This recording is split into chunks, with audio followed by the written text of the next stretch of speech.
Selamat malam Bu Mima. Ya.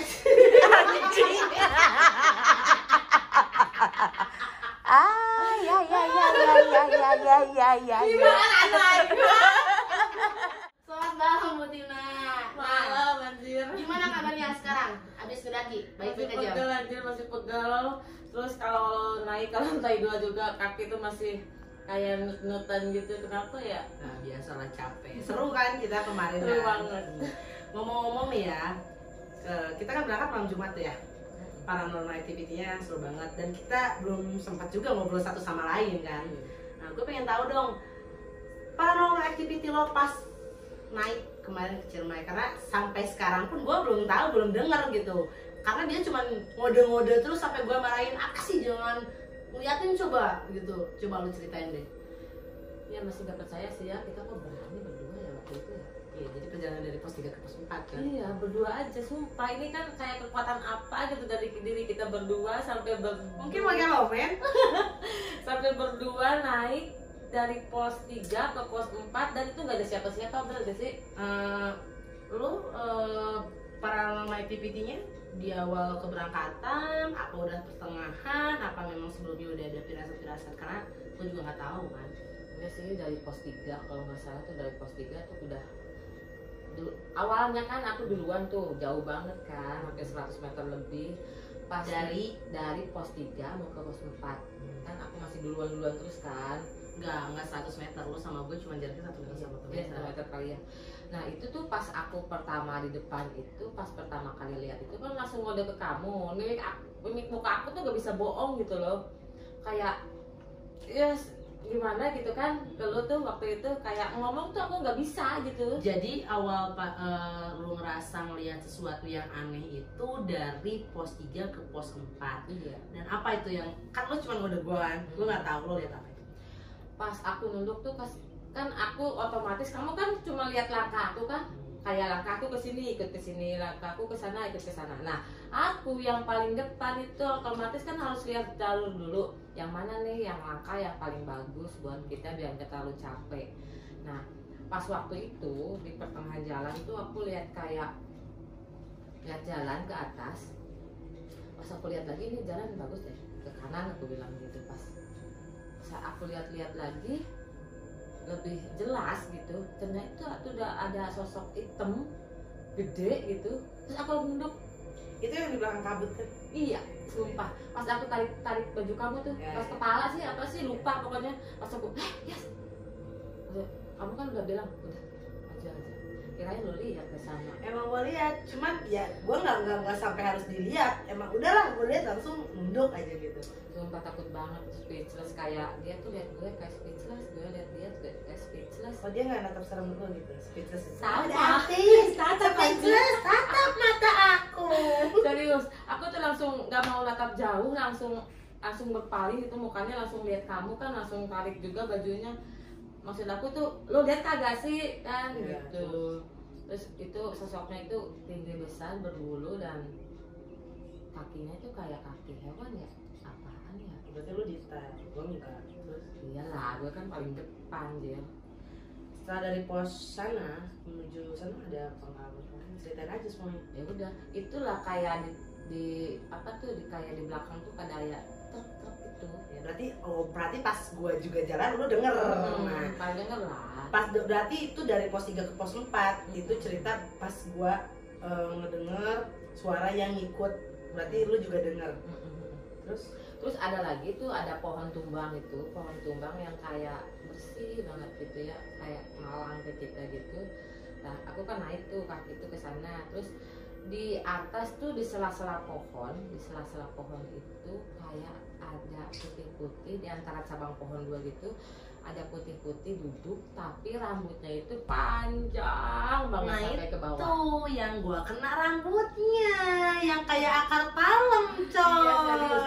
Dan itu rambutnya itu satunya kayak sebesar pulpen kalau nggak salah. Anjir, ya tapi gede-gede gitu. Gede-gede kayak gitu kan, sebesar pulpen gitu. Aku nggak berani pegang dan aku nggak berani ngomong juga waktu itu. Langsung aja aku lihat ini apa, ngejuntai ke bawah. Pas aku lihat di sela-sela pohon, anjir Miska, apa sih Miska? Aduh ya Allah, takut banget waktu itu.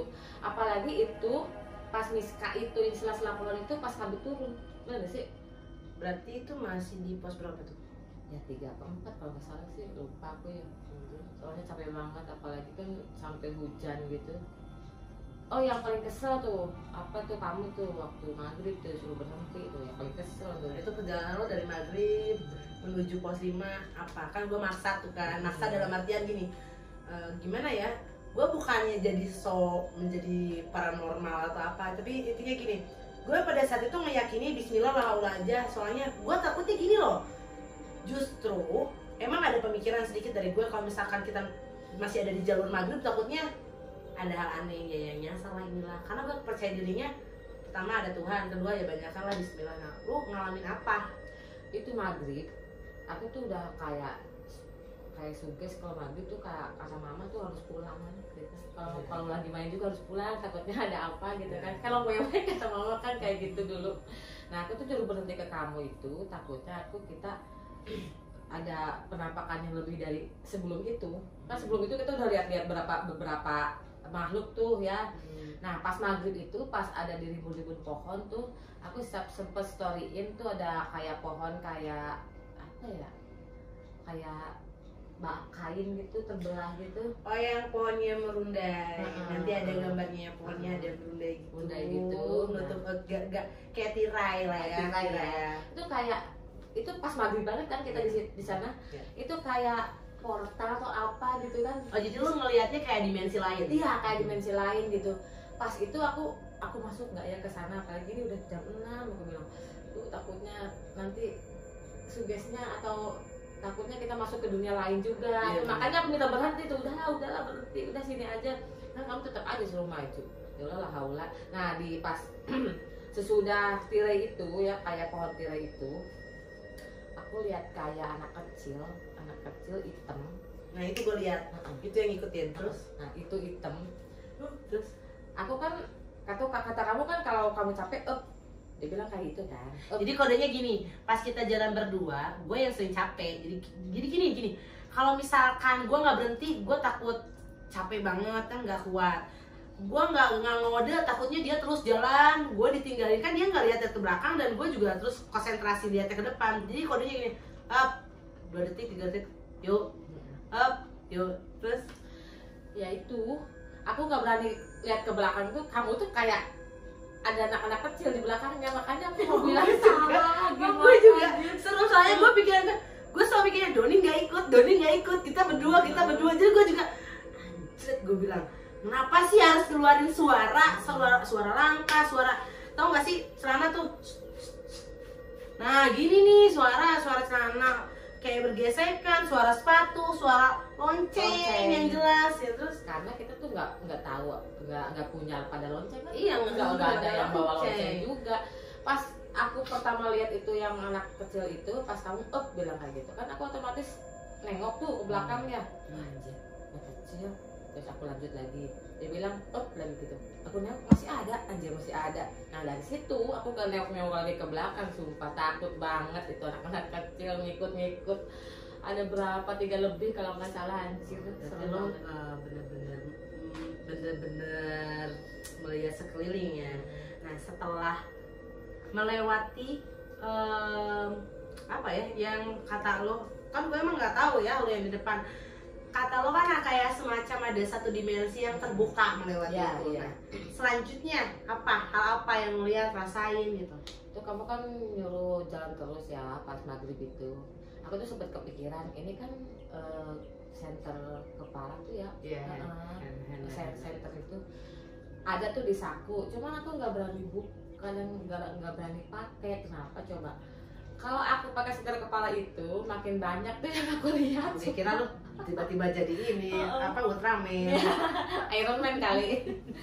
Terus aku tuh nggak berani pakai, mendingan udahlah selihat-lihat mata aku aja gitu kan, lihat ke bawah tuh, di bawah tuh ada air, terus mantul ke atas, itu kayak titik aku. Jadi ada biasan dari air, terus itu aja lihat tanah aja sama Saya air. rumah gue juga kan hujannya gede, jadi gue lihat bawah, bodo amat gue lihat bawah. Terus Udah bodo amat, pokoknya aku udah dari situ nggak lihat kanan kiri, dan aku terus aja setapak demi setapak. Lagian lu cepet banget, capek, padahal tuh pengen cepet nyampe pos 5. maksudnya gue lambat banget, gue pengen cepet-cepet gitu, pengen cepet-cepet. Ya namanya juga fisik orang kan beda-beda. Setelah kan gini, berarti kita berhenti dulu dari pos 4 menuju pos 5 itu di pos bayangan di bawahnya pos 5. Ada halannya nggak sih? Ada lah, itu yang pas kabut turun tuh. Enggak, itu udah berhenti coy, di pos bayangan yang di bawah pos 5 itu udah lilak semua kan? Iya sudah hilang semua ya. Apa yang lo rasa? Itu yang paling takut tuh yang kayak tira itu, sumpah. Jadi si pohon yang udah kayak tirai itu nanti kayak nanti kita masukin kayak gimana sih pohon tirainya. Berarti di pos bayangan lo nggak ada apa-apa pas pos 5. Pos 5 tuh anjir, sumpah. Aku tuh kan kayak pakai sleeping bag gitu, dan kita nggak pakai tenda kan, gak sih? Bener banget, kita nggak pakai tenda, kita nggak diriin tenda, kita nggak diriin tenda, kita cuman bobo tidur di kayak pos ronda gitu. Karena di pos 5 ada pos kayak pos ronda gitu, karena di situ juga ada dari anak-anak Karawang, jadi kita bobo di situ. Tapi dia nggak tahu tuh, lu lihat apa, gue lihat mata ya pada saat itu, tapi sejajar sama tenda-tenda kita, tenda-tenda anak Karawang. Pas foto bilang kayak gini tuh kayaknya Mima ada yang ngecamp deh, kayaknya Mima ada yang ngecamp. Kan kita berdiri semua tuh berempat, berdiri pas sorot-sorot ke pohon tuh. Anjir. Pas kita center ke pohon, jadi anggapan kita tuh 5 sama lu di bawah di pos bayangan. Aku tuh udah gak enak, masa yang ngecamp lampunya warna merah emang ada. Yang gue lihat sih putih, terus ada mata-mata. Iya, mata yang dari kejauhan aja udah besarnya kayak sebesar piring besar gitu, bener gak sih? Gue lihatnya sih 4 pasang mata. Iya, gede-gede kayak gitu, itu dari kejauhan gedenya loh. Bayang kalau deket sebesar apa anjir. Itu ya. Jadi di pos 5 lu ngalamin hal apa tuh, mistik apa tuh? Itu waktu aku tidur, kan kita tidur tuh berempat, kayak Otoy, kamu, aku sama Doni itu berempat ya, berjejer. Pas jam 1 malam tuh Doni tuh nggak bisa tidur katanya. Aku bilang udah tidur lah, ini besok kita mau summit ke atas, aku bilang gitu. Kata dia, dengar nggak sih apa ada yang hajatan katanya. Anjir, dari tadi juga gue denger, tapi lu udah ya tidur aja, aku bilang gitu. Ada dangdutan. Anjir, dia tuh kayak ngomong terus ngocos gitu. Rame ya kayak di pasar. Anjir, dia kan leader, harusnya dia diem deh anjir. Aduh, dia tuh ngerocos terus pas malam itu. Jadi pas malam berarti kita lihat mata, lihat cahaya yang harapan kita Mima datang. Dan ternyata sampai paginya kita ngobrolin ada pasar Gubrah juga di pos 5. Jadi buat aku mendengar pasar banyak orang tuh ya asli ngedenger banyak orang banget, karena memang itu malam Jumat ya. Iya. Ya mungkin ya hal-hal kayak gitu pasti ada aja sih, terutama pagi di gunung malam Jumat. Gua aja sampai pos 4 kita pos 4 sampai ngedenger masih suara motor kan. Iya. Edan gak sih? Gila gak sih? Ada suara motor di pos 5 dan pas muncak mau summit emang kita mutusinnya buat subuh karena kan nggak itu kan badai juga. Dari pagi juga hujan. Terus lo lihat apa tuh Pas kita start tuh, pas dari pos 5 menuju puncak mau summit? aku kan paling depan terus, paling depan terus kalau jalan ya.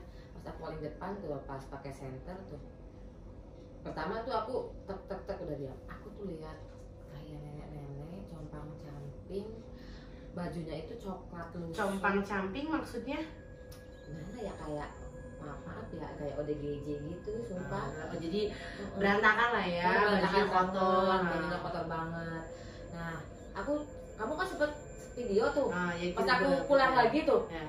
aku tuh nggak mau kalian panik dan nggak mau kalian takut juga. Udah aku nggak banyak bicara, langsung Yas, langsung turun kan aku. Nah, dari situ aku lihat nenek-nenek itu kayak bajunya compang camping lusuh dan dia berdiri tepat di depan aku. Aku kan gimana mau jalan, coba mending langsung puter balik dan Gila, padahal itu matahari udah mau keluar banget. Belum gelap. Gimana sih warnanya, udah warna biru oskadon dikit gitu. Pokoknya itu masih bercahaya banget. Jadi itu pengalamannya luar biasa banget ya, seru banget ya.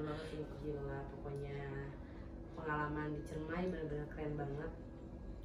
Berarti pengalaman di Ciremai benar-benar keren banget. Terus untungnya, alhamdulillahnya karena mungkin kita percaya pada Allah, adanya setan, adanya hal-hal seperti itu, jadi tidak ada yang mengganggu aneh ya. Kita aja dari situ nggak serem sampai ketakutan gimana, enggak, justru kita terheran-heran. Biasa aja sih. Iya, pas pulang juga kita ngakaknya gini, itu mata 4 sejajar sama kita, tapi pas turun pohon semua. Iya. Mana ada hewan kayak semacam bagas alias babi ganas naik ke pohon, ataupun burung-burung matanya merah, kan kayaknya nggak mungkin banget. Jadi itu paranormal activity-nya Tina. Nanti selanjutnya kita bakalan panggil Mima yang lebih serem ketinggalan di belakang. Thank you Tina sudah mau bercerita.